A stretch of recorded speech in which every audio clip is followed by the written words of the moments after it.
चलिए शुरू करते हैं। ठीक है, आज हम लोगों को परिव्राजक वंश पढ़ना है। दो वंशों को आज हम लोग पढ़ेंगे। ठीक है, एक वंश पढ़ेंगे हम सबसे पहले परिव्राजक वंश, मोस्ट आईएमपी है परिव्राजक वंश। एक वंश हमको ये पढ़ना है और दूसरा हमको जो वंश पढ़ना है वो है उच्च कल्प वंश। ठीक है,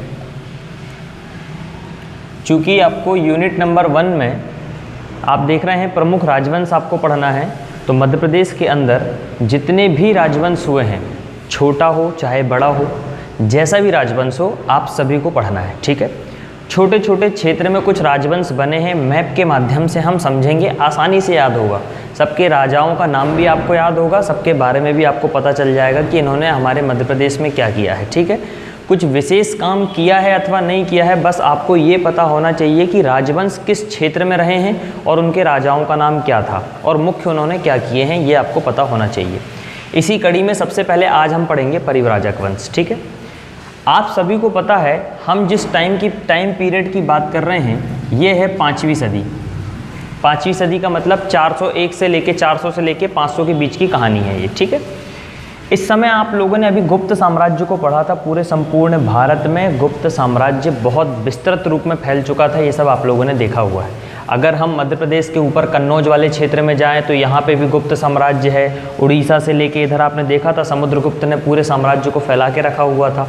सब तरफ आपने देखा, चंद्रगुप्त विक्रमादित्य हुआ तो उसने उज्जैन वाले क्षेत्र में अपना पूरा साम्राज्य फैला के रखा हुआ है। तो ये एक प्रकार से आप ये माने कि जब भारत में गुप्त साम्राज्य बहुत विस्तृत रूप से अपने पैर पसार चुका था, फैला नहीं रहा था, पसार चुका था, फैल चुका था, उसी समय एक छोटा सा राजवंश हमारे मध्य प्रदेश के ये जो बुंदेलखंड वाला आप जो क्षेत्र देख रहे हैं, इस वाले क्षेत्र को हम कहते हैं क्या, बुंदेलखंड। अगर आप बुंदेलखंड का नक्शा आप देखना चाहें तो ये जो क्षेत्र कहलाता है आपका, ये कहलाता है आपका बुंदेलखंड। ठीक है, और इधर वाला जो क्षेत्र कहलाता है, ये वाला कहलाता है आपका बघेलखंड। ध्यान देंगे सब लोग, ये जो कहलाता है आपका बुंदेलखंड और इधर वाला जो क्षेत्र कहलाता है ये कहलाता है आपका बघेलखंड। ये बेसिक है, ये आपको पता होना चाहिए। अब अगर आपसे सवाल में अगर पूछे कि मैं बात कर रहा हूँ परिव्राजक वंश की, तो आप ये पाएंगे कि ये मध्य प्रदेश का जो बुंदेलखंड वाला जो क्षेत्र है वहाँ पे ये वंश पाए जा रहे हैं। हम एक एक वंश को बराबर डिटेल में पढ़ेंगे। अभी आपको केवल ये समझना है कि वंशज हम कहाँ पढ़ रहे हैं। ये जो मध्य प्रदेश का बुंदेलखंड वाला क्षेत्र है, इसी के छोटे से क्षेत्र जिसको हम आज पन्ना के नाम से जानते हैं। पन्ना जिला आपने देखा था, हीरे के लिए बहुत फेमस है।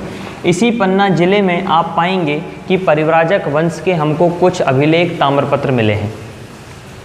चूँकि इस समय गुप्त साम्राज्य पूरे संपूर्ण मध्य प्रदेश में, साथ ही साथ पूरे भारत में फैला हुआ है, तो उसी समय आप देखेंगे कि पन्ना वाले क्षेत्र में एक छोटा सा राजवंश आप पाएंगे जिसका नाम था परिव्राजक वंश। ठीक है, पहले समझेंगे हम कि परिव्राजक का मतलब होता क्या है। देखेंगे परिव्राजक का तात्पर्य क्या है। ये मैंने लिखा परिव्राजक। परिव्राजक का अर्थ होता है साधु। साधु संत ऋषि मुनि, उसको एक समय क्या कहते थे, परिव्राजक कहते थे।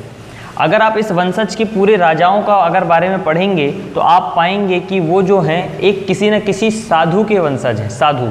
और उस साधु का नाम था सुशर्मन। सुशर्मन इसे कहा जाता था परिव्राजक, शाही परिव्राजक। ठीक है, ये दो चीज़ें आप ध्यान रखेंगे। आप परिव्राजक का अगर अर्थ निकालते हैं तो परिव्राजक में आप पाएंगे कि परिव्राजक का जो तात्पर्य होता है उसका मतलब ही होता है साधु। और अगर हम इस वंशज को बहुत डिटेल में जाके पढ़ते हैं तो हमें ये प्राप्त होता है कि एक साधु थे जिनका नाम था शाही परिव्राजक, उनका नाम था सुशर्मन। उस सुशर्मन के वंशज ही परिव्राजक वंश के शासक बने। तो यहाँ से आपको पता होना चाहिए कि जो परिव्राजक वंश है उसकी शुरुआत, अगर उसका आप बीज देखेंगे, बीज, तो वो बीज है कौन, शाही जो ऋषि मुनि हैं जिनका नाम सुशर्मन है, वो हैं इस परिव्राजक वंश के बीज। तो हम शुरुआती तौर में हम ये मान रहे हैं कि परिव्राजक वंश का जो सबसे पहला व्यक्ति पा रहे हैं हम, उसका नाम है सुशर्मन। ठीक है, सुशर्मन। ये ऋषि हैं, ये राजा नहीं, ऋषि हैं। इन्हीं ऋषि मुनियों के जो वंशज होंगे वो आप पाएंगे कि वो परिव्राजक वंश के राजा महाराजा कहलाएंगे। अब ये जो मध्य प्रदेश का ये जो पन्ना वाला क्षेत्र आप पा रहे हैं, ये जो पन्ना वाला क्षेत्र है, यहाँ पे पाएंगे आप यहाँ पे परिव्राजक वंश आपको देखने को मिलता है। अब यहाँ से आपसे 2 सवाल आपसे पूछने की संभावना बनती है। देखिए, पहला सवाल आपसे ये बनेगा कि मध्य प्रदेश के किस जिले में परिव्राजक राजवंश का संबंध है, तो एक तो पन्ना जिला हो गया, या फिर क्षेत्र पूछ सकता है कि किस क्षेत्र से परिव्राजक वंश संबंधित है, तो बुंदेलखंड वाला क्षेत्र। किसी किताब में आपको बघेलखंड भी दिया हुआ है, परंतु अगर आप मैप को गौरपूर्वक देख रहे हैं तो बघेलखंड एकदम अलग है और बुंदेलखंड एकदम अलग है। ठीक है, तो आपको हो सकता है बुंदेलखंड बघेलखंड भी दे दे, तो दोनों आंसर सही भी हो सकते हैं, परंतु मुख्य रूप से हम देखेंगे तो ये जो है बुंदेलखंड वाले क्षेत्र में पाया गया है। यहाँ से एक बात आपकी क्लियर होती है। अब आप ये पा रहे हैं कि पूरे क्षेत्र में गुप्त साम्राज्य फैला हुआ है, और इन्होंने क्या किया, जो हमें ताम्रपत्र मिले, इनके जो हमें अभिलेख मिले, उसमें हमें पढ़ने के दौरान ये समझ में आता है कि इन लोगों ने गुप्त राजवंशों की, गुप्त साम्राज्य की आधिपत्य स्वीकार करके रखा हुआ था। इसका तात्पर्य ये हुआ कि वो उनके अधीन रहते हुए काम करते थे, क्योंकि जितने भी ताम्रपत्र हमको मिल रहे हैं उसमें इन्होंने किसी न किसी गुप्त शासक का जिक्र किया हुआ है, और ये भी माना है कि हम इनके अधीन आधिपत्य को स्वीकार करते हुए इस वाले क्षेत्र में हम लोग शासन करते हैं। तो आप ये कह सकते हैं कि परिव्राजक राजवंश जो था ये गुप्त साम्राज्य के अधीन रहते हुए एक राजवंश चला मध्य प्रदेश के पन्ना वाले ज़िले में, जिसे हम परिव्राजक राजवंश के नाम से जानते हैं। और इस वंश का तात्पर्य होता है कि ये जो वंश है ये साधुओं का वंश है। अब सुशर्मन तो एक साधु व्यक्ति था, तो वो तो राजा के रूप में उन्होंने काम नहीं किया, परंतु इनके जो वंशज होंगे वो मुख्य रूप से राजा बनते हैं। अगर हम देखें सुशर्मन के बाद आप पाएंगे देवाढ़य नाम का एक बंदा आपको मिलेगा, जो इस राजवंश का प्रथम शासक कहलाया। ये कौन है? प्रथम शासक परिव्राजक राजवंश का। देवाढ़य के बाद आप पाएंगे प्रभंजन नाम का एक बंदा मिलेगा आपको, प्रभंजन, ये इस साम्राज्य का दूसरा शासक हुआ। इसके बाद आप पाएंगे दामोदर, प्रभंजन का बेटा हुआ, दामोदर का बेटा हुआ हस्तिन। ये जो हस्तिन है ये प्रमुख शासक हुआ इस राजवंश का। और इसके बाद आपको मिलेगा संक्षोभ। हमें राजवंश में राजाओं का नाम पता होना चाहिए। देखेंगे हम सुशर्मन जो राजा महाराजा नहीं थे, परंतु परिव्राजक राजवंश का बीज हैं वो, जहाँ से परिव्राजक वंश की हमको चीज़ें मिलती हैं। क्यों? क्योंकि देवाढ़य के जितने भी ताम्रपत्र मिलते हैं, या प्रभंजन के, दामोदर के, इवन हस्तिन के या संक्षोभ के जितने भी ताम्रपत्र हमको मिलते हैं, जितने भी शिलालेख हमको मिलते हैं मध्य प्रदेश के जिन जिन क्षेत्रों में, उन क्षेत्रों में इन सभी ने अपने वंशजों का, अपनी वंशावली का जिक्र किया है। संक्षोभ कहता है कि मैं हस्तिन का बेटा हूँ, हस्तिन कहता है कि मैं दामोदर का वंशज हूँ, दामोदर कहता है प्रभंजन का, प्रभंजन देवाढ़य, और देवाढ़य कहता है कि मैं सुशर्मन का। तो हमें इस पूरे राजवंश का ये जो पूरी रेल है, ये रेल पता चल जाती है। और इस रेल में अगर आप पाएंगे तो ये वाला जो डब्बा है ये कहलाएगा आपका इंजन, और ये कहलाएगा आपका लास्ट वाला डब्बा, और इस डब्बे को हम कहते हैं क्या? Luggage guard. तो इस वंश का सर्वप्रथम अगर हम देखें तो ये बीज है सुशर्मन। और अगर इसका मुख्य शासक अगर हम देखें, प्रतापी शासक अगर कोई देखें, या वास्तविक शासक अगर कोई देखें, तो वास्तविक शासक के रूप में हम पाएंगे कि हस्तिन जो है इसका वास्तविक शासक है। हस्तिन जो है इसका वास्तविक शासक है। और संक्षोभ इस राजवंश का अंतिम शासक आप पाएंगे। ठीक है, ये राजवंश आपको ध्यान में रखना है, ये पूरी रेल आपको ध्यान रखना है। अब आप ये पा रहे हैं कि इतने सारे राजा महाराजा हुए, चूंकि ये तो साधु थे, परंतु राजा महाराजा तो देवाढ़य, प्रभंजन, दामोदर, हस्तिन और संक्षोभ हुए। तो इन्होंने जब ये राजा बने तो स्वाभाविक सी बात है इन्होंने अपनी किसी न किसी राजधानी को तो बनाया ही होगा। तो आप पाएंगे इन लोगों ने जो अपनी राजधानी बनाया, राजधानी इन्होंने नागौद को बनाया। इनकी जो राजधानी थी उस राजधानी का नाम था नागौद रियासत। ठीक है, ये कोई रियासत थी नागौद, जो कि बुंदेलखंड और बघेलखंड क्षेत्र के बीचों बीच यहाँ कहीं पाई गई होगी। उस नागौद में इन्होंने अपनी राजधानी बनाया। ये है लगभग ओवरव्यू परिव्राजक वंश का। अब हमें ये समझना है कि इनके किस किस क्षेत्र में आप पाएंगे, इनका मध्य प्रदेश में किस किस ज़िले में इनके बारे में हमें जानकारी मिलती है, ये देखेंगे। एक तो आप पाएंगे पन्ना जिला जो है इनके लिए प्रमुख जिला रहा है। ठीक है, इसके बाद आप जो बैतूल पाएंगे, ये जो बैतूल वाला क्षेत्र है, इस बैतूल में भी आप पाएंगे कि परिव्राजक राजवंश के आपको ताम्रपत्र यहाँ से देखने को मिलते हैं, ताम्रपत्र।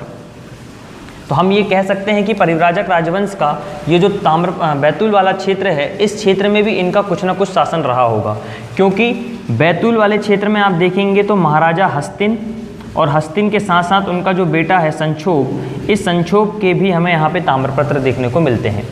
तो बैतूल वाला क्षेत्र हो गया, पन्ना वाला क्षेत्र हो गया। इसके साथ ही ये वाला जो क्षेत्र आप देख रहे हैं इसे कहते हैं जबलपुर, वर्तमान का जबलपुर। परंतु आप इसके प्राचीन नाम को अगर देखें तो एक नाम आपको मिलता है त्रिपुरी और एक और पुराना नाम मिलता है जिसका नाम पड़ता है डहाल। ठीक है, इसे डभाल भी कह देते हैं, कहीं कहीं आपको डभाल भी लिखने को मिल जाएगा, ये डहाल या डभाल। ये इसका बहुत पुराना प्राचीन नाम है परिव्राजक राजवंश के समय का। तो उस समय ये माना जाता है कि जो ताम्रपत्र हमें डहाल वाले क्षेत्र से मिले हैं तो यहाँ पे भी हमें महाराजा हस्तिन और संक्षोभ का क्षेत्र मिला है, संक्षोभ का राजवंश हमको यहाँ देखने को मिलता है। तो हम ये कह सकते हैं क्योंकि इस वाले क्षेत्र में जब हमें ताम्रपत्र मिलता है तो यहाँ पे भी परिव्राजक राजवंश होने की हमको संभावनाएँ दिखती हैं। तो मध्य प्रदेश में पन्ना, बैतूल और डहाल जो कि जबलपुर वाला क्षेत्र है, यहाँ पे परिव्राजक राजवंश प्रमुख रूप से पाया गया रहा होगा क्योंकि यहाँ से हमें ताम्रपत्र देखने को मिल रहे हैं। एक राजवंश आपका यहाँ पे क्लियर होता है। एक छोटी सी कहानी आपको बता रहा हूँ मैं, यहाँ पे जो संक्षोभ है इसने डहाल वाले क्षेत्र में कहते हैं, डहाल के लगभग आइट साइड का जितना भी क्षेत्र था तो लगभग 18 प्रांत थे डहाल क्षेत्र के आसपास। उन 18 प्रांतों में संक्षोभ का शासन था और ऐसा भी कहा जाता है कि संक्षोभ ने कुछ गांव भी दान दिए थे डहाल वाले जबलपुर वाले क्षेत्र में। इसलिए हमको यहाँ डहाल वाले क्षेत्र में हमें संक्षोभ के ताम्रपत्र मिलते हैं, अभिलेख मिलते हैं और इसी आधार पर कहते हैं हम कि यहाँ पे परिव्राजक राजवंश रहा होगा। ये है परिव्राजक राजवंश। फटाफट एक बार रिवीजन देखेंगे फटाफट। मध्य प्रदेश के पन्ना, डहाल और बैतूल वाले क्षेत्र में परिव्राजक राजवंश के हमको ताम्रपत्र मिलते हैं। मुख्य रूप से इस राजवंश का जो क्षेत्र था ये था बुंदेलखंड वाला क्षेत्र, जिसमें पन्ना इनका प्रमुख क्षेत्र था। इनकी राजधानी देखेंगे तो ये राजधानी नागौद थी। ठीक है, इस राजवंश के राजा महाराजाओं की अगर बात करें तो सुशर्मन, डेवाढय, प्रभंजन, दामोदर, हस्तिन और संक्षोभ इस राजवंश के प्रमुख राजा रहे हुए हैं और इन्हीं राजाओं ने अपनी राजधानी को बनाया था नागौद। ठीक है, इसके अलावा इस राजवंश में आपको प्रमुख कुछ चीज़ें पढ़ना है ही नहीं, यहीं से आपको एक न एक सवाल देखने को मिलेगा। ठीक, अब आ जाइए दूसरे राजवंश में उच्चकल्प वंश। क्या है उच्चकल्प वंश? आप ये पा रहे हैं कि ये वाला जो क्षेत्र है ये सतना, इस सतना वाले क्षेत्र में आप पाएंगे उच्चकल्प वंश आपको यहाँ पे देखने को मिलेगा। चूँकि उच्चकल्प जो है एक उचेहरा नामक क्षेत्र है, यहाँ पे आप पाएंगे ये जो क्षेत्र है इसे कहा जाता है उचेहरा।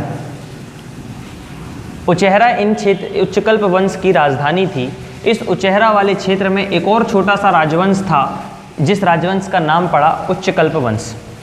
आप पाएंगे इस उचेहरा से 14 किलोमीटर दूर आप जब जाएंगे, ये 14 किलोमीटर का डिस्टेंस मैं यहाँ पे बना रहा हूँ। यहाँ पे ये जो आपको बाउंड्री वॉल दिख रही है ये बाउंड्री वॉल, इसी बाउंड्री वॉल में हमको एक मिलता है स्तंभ जिसे बोला जाता है भूमरा का स्तंभ। ठीक है, भूमरा। चूँकि हम ये देख रहे हैं ये वाला जो क्षेत्र है ये सतना जिला है, नीला वाला जो क्षेत्र है ये सतना जिला है। इस सतना जिले में आप पाएंगे एक उचेहरा जिसको आज हम उचेहरा भी जानते हैं। यहाँ पे उच्चकल्प के नाम से एक राजवंश ने शासन किया जिनकी राजधानी उच्चकल्प ही थी, जिसे वर्तमान में आज आप उचेहरा जानते हैं। इसी उचेहरा से लगभग 14 किलोमीटर अगर आप दूर जाएंगे तो आपको एक भूमरा स्तंभ मिलेगा और ये जो भूमरा स्तंभ है इसी भूमरा स्तंभ में हमें जो लिखा हुआ पाया गया है उसमें पाया जाता है कि परिव्राजक राजवंश और उच्चकल्प वंश दोनों आपस में पड़ोसी साम्राज्य थे। क्या थे? पड़ोसी साम्राज्य थे। एक इधर है और एक इधर है और इनके बीच की जो बॉर्डर लाइन है वो कौन है? भूमरा स्तंभ है, उचेहरा से 14 किलोमीटर दूर। समझ पा रहे हैं? सतना जिले में उच्चकल्प वंश पाया गया, भूमरा स्तंभ परिव्राजक वंश और उच्चकल्प वंश की बॉर्डर थी। तो हम ये कह सकते हैं कि परिव्राजक वंश और उच्चकल्प वंश दोनों आपस में पड़ोसी साम्राज्य थे, पड़ोसी राज्य थे, पड़ोसी राजवंश थे जो आइट साइड रहते थे। ठीक है, ये है आपका उच्चकल्प वंश। इस उच्चकल्प वंश की अगर हम बात करें तो इस उच्चकल्प वंश का जो प्रथम शासक रहा है उसका नाम था आद्यदेव। ध्यान देंगे, आद्यदेव। आद्यदेव ने इस राजवंश की स्थापना भी की और प्रथम शासक भी रहा और इसने शादी की कुमार देवी नाम की लड़की से। इन दोनों का जो बेटा हुआ उसका नाम था कुमार देव, मम्मी के नाम से इनका नाम बना कुमार देव। कुमार देव ने शादी की किसके साथ? जय स्वामिनी के साथ। जय स्वामिनी। जय स्वामिनी और कुमार देव का जो बेटा हुआ उसका नाम था जय स्वामिन। मम्मी के नाम से चल रहा है ये पूरा, देख लो आप, जय स्वामिन। जय स्वामिन ने विवाह किया राम देवी के साथ। ठीक है, आप अगर देखेंगे शुरुआत में इस राजवंश का जो प्रथम शासक रहा है उसका नाम था आद्यदेव। आद्यदेव ने विवाह किया कुमार देवी के साथ। कुमार देवी और आद्यदेव का जो बेटा हुआ उसका नाम था कुमारदेव। ठीक है, कुमार देवी से नाम से उसका नाम पड़ गया कुमारदेव। कुमारदेव ने शादी किया जय स्वामिनी के साथ और जय स्वामिनी और कुमारदेव का बेटा हुआ जय स्वामिन और इसने शादी किया राम देवी के साथ। ठीक है, अब इनका जो बेटा होता है उसका नाम होता है व्याघ्रदेव और व्याघ्रदेव ने शादी किया था अजिता देवी के साथ। ध्यान देंगे, इन दोनों का जो बेटा होता है उसका नाम होता है व्याघ्रदेव। अब यहाँ से थोड़ा मम्मी का नाम थोड़ा डिफरेंट हो गया, व्याघ्रदेव। व्याघ्रदेव ने शादी किया अजिता के साथ, अजिता देवी के साथ। ठीक है, और अजिता देवी और व्याघ्रदेव इन दोनों का जो बेटा होता है उसका नाम होता है जयनाथ, जयनाथ। ठीक है, और जयनाथ का बेटा होता है सर्वनाथ। देखो मैं आपको यहाँ से लिंक बताता हूँ। ठीक है, सर्वनाथ। इस राजवंश का अगर हम शुरुआती दौर पे देखें, हम बात कर रहे हैं उच्चकल्प वंश की। उच्चकल्प वंश का शुरुआती शासक मिलेगा आपको आद्यदेव। आद्यदेव जिसने विवाह किया कुमार देवी के साथ। कुमारदेव का इसका बेटा हुआ कुमारदेव। कुमारदेव ने शादी किया जय स्वामिनी के साथ। इन दोनों का बेटा हुआ जय स्वामिन। जय स्वामिन ने विवाह किया राम देवी के साथ। राम देवी का बेटा हुआ व्याघ्रदेव। व्याघ्रदेव ने विवाह किया अजिता देवी के साथ। अजिता देवी और व्याघ्रदेव का बेटा हुआ जयनाथ और इसका बेटा हुआ सर्वनाथ। जयनाथ की बीवी का नाम हमको मिला नहीं है, कुछ लोग गए हैं ढूंढने के लिए उसको, जैसे ही नाम मिलेगा मैं आपको जरूर बताऊंगा। ठीक है, रिसर्च जारी है। अब आप पाएंगे कि जिस समय हमारे परिव्राजक राजवंश में हस्तिन का शासन चल रहा है, हस्तिन का, उसी समय आप पाएंगे उच्चकल्प वंश में सर्वनाथ का शासन चल रहा है। मतलब आप ये पाएंगे कि सर्वनाथ के समय में हस्तिन जो था ये परिव्राजक राजवंश का राजा था। तो हम ये कह सकते हैं क्या कि हस्तिन और सर्वनाथ दोनों आपस में समकालीन शासक थे। ठीक है, सर्वनाथ और हस्तिन दोनों आपस में समकालीन थे। तो हम ये भी जान सकते हैं कि इन समय में जब शुरुआती दोनों राजवंश शुरू हुए रहे होंगे तो इनके बाप दादा भी समकालीन रहे होंगे, परंतु हमें उसके प्रॉपर रूप से, हमें उसका एकदम वास्तविक रूप से कोई अभिलेख या कोई ताम्रपत्र नहीं मिलता है। पर हमें जो सर्वनाथ का ताम्रपत्र मिलता है, आप देखेंगे सतना वाले उचहरा वाले क्षेत्र में, इस वाले क्षेत्र में आप पाएंगे कि सर्वनाथ ने बराबर बताया है कि हस्तिन जो है वो परिव्राजक राजवंश का शासक है जो मेरे समकालीन है। तो परिव्राजक राजवंश और उच्चकल्प वंश दोनों पड़ोसी भी थे और साथ ही साथ चल भी रहे थे, और सर्वनाथ के समय ही हस्तिन का शासन चल रहा था।